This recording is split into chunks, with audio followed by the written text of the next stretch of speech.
avait très envie d'ouvrir le Palais Galliera, le musée de la mode de la ville de Paris, en offrant la possibilité à M. Alaya de présenter toutes ses créations, parce que je souhaitais réparer une certaine forme d'injustice. M. Alaya n'avait pas eu d'exposition à Paris, or c'est un des plus grands, si ce n'est le plus grand couturier, à mon sens, aujourd'hui.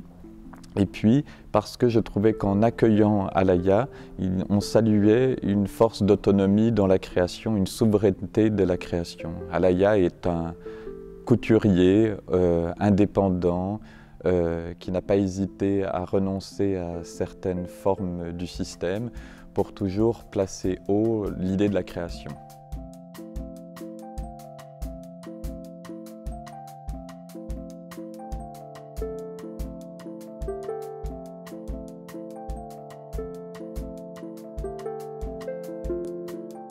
On avait une volonté de se concentrer sur les modèles les plus nerveux, les plus iconiques, les plus importants dans la trajectoire de Asdine Alaya. Donc on a préparé une sélection d'incontournables que M. Alaya a commenté, ajouté,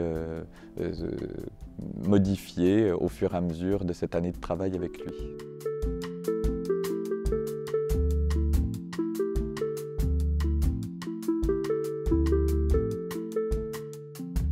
Les incontournables d'Alaya, il y a une robe, notamment la robe dite à claire-voie ou la robe bandelette toute blanche qui est inspirée des bandelettes des momies et qui est devenue une robe iconique à la fin du XXe siècle parce qu'elle a été infiniment copiée, rarement égalée.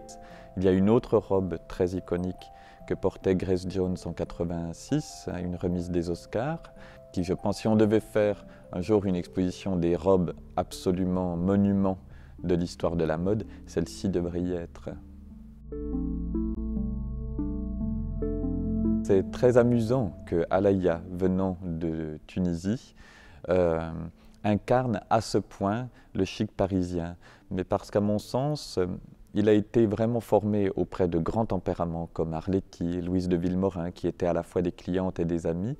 Donc le Paris est devenu, ce qui était un exotisme à la base pour Asdine Alaya, est devenu une seconde nature, une écriture automatique. Donc il écrit mieux encore, avec une encre très parisienne, ce qu'un pur parisien pourrait faire. Donc en effet, c'est un chic très très parisien.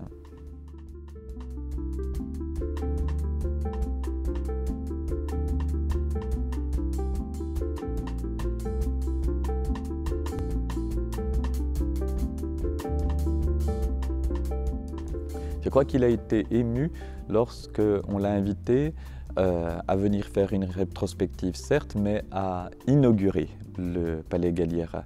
Le palais était fermé depuis 4 ans, donc c'est une réouverture. C'est comme si on repartait un peu d'une page blanche. Et M. Alaya était, je pense, touché de pouvoir inaugurer ce qu'il considère de manière très respectueuse, c'est-à-dire l'histoire de la mode et l'histoire des musées.